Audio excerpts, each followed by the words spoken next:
आप लोगों ने कहानी तो देखी है, तो चलिए करते हैं कहानी स्टार्ट। जैसे कि आप सभी लोगों ने पिछले पार्ट में देखा ही था कि बाबा जी ने चुड़ैल को कैसे भगाया, तो देखिए इस पार्ट को भी।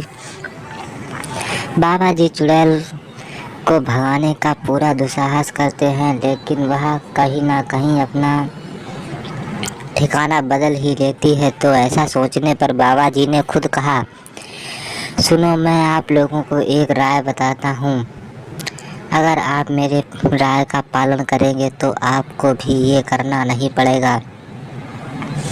यह सोचकर बाबा जी की सभी लोग बात को मानने लगे और कहा, ठीक है बाबा जी, हम लोग आपकी बात मानने को तैयार है। ऐसा कहने पर गांव के सरपंच जी भी आए और सभी लोग।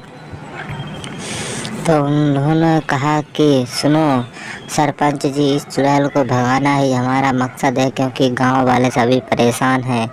यह सोचकर उन्होंने कहा, ठीक है, मैं इसको भगा दूंगा और तुम भी ऐसा सोचना कि ये दोबारा गांव में ना आए। ठीक है साधु बाबा, यहाँ को बताने की बात है, तो चलिए साधु बाबा जी के पास चलते हैं और उन्हें सारी बात बताकर अपने आप को छुटकारा लेते हैं। तो ऐसा करने पर सभी लोग साधु बाबा जी के पास पहुँचे और साधु बाबा जी ने कहा, बाबा जी मेरी कृपा करो और इस चुड़ैल को यहाँ से भगा दो, जो कि पता नहीं किसी के भी पीछे खड़ी हो जाती है और भागते ही उसे टाइम नहीं लगता। तो यह क्या कहने पर साधु बाबा जी कहते हैं, ठीक है। पर रोहित ने एक घूंसा मारा तो वह गिर तो गई थी, लेकिन फिर उठकर बैठ गई।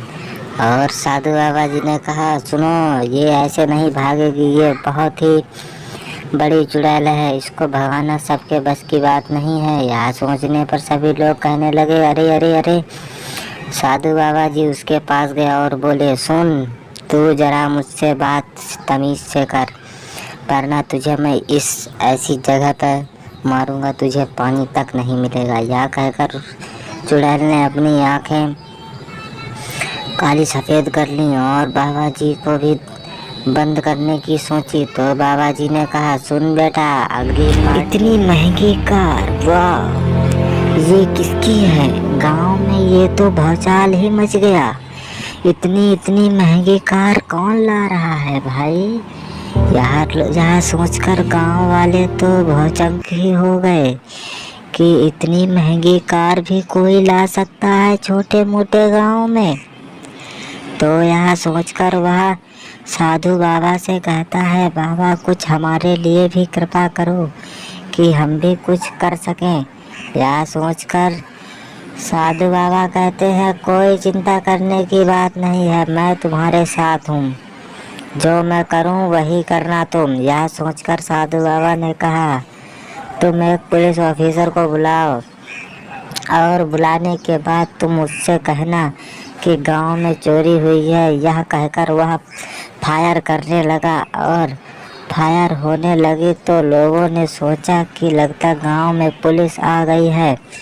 यह सोचकर वह तो घबरा ही गया, लेकिन वह सोचने लायक काबिल नहीं था। वह रामपाल के घर पर गया और कहा, घर से बाहर निकल रामपाल। यह सोचने के बाद रामपाल घर से बाहर नहीं निकलता है और वह गांव में घूमने जाता है कि गांव में चिल्लाने लगता है, सुनो शहर वालों, और उठ जाओ, तुम्हारे जागने की बारी आ चुकी है। यह सोचकर शहर में सभी जितने लोग थे वे सभी परेशान थे कि अब क्या होगा। ऐसा कहने पर वह सोचने लगता है और साधु बाबा पुलिसमैन लेकर चलने लगता है।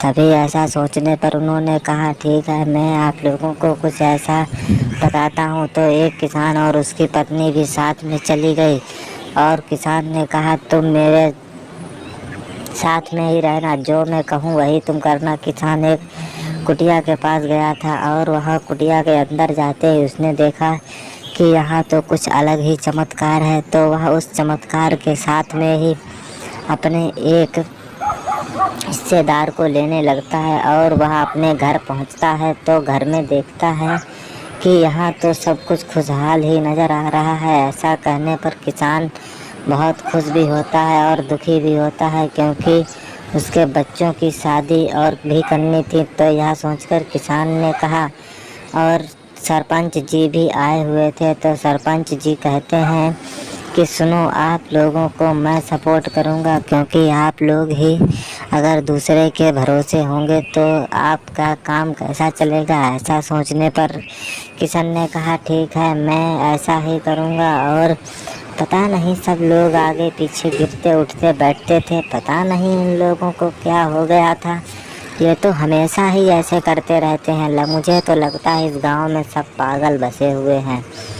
और यह सोचकर रामू ने अपनी पत्नी से कहा कि सुनो, मैं आज गांव में झाड़ू लगाने जाऊंगा और तुम भी मेरे पीछे आना। यह सोचकर बिमला कहती है, नहीं जी, मैं तो जा रही हूँ खाना बनाने।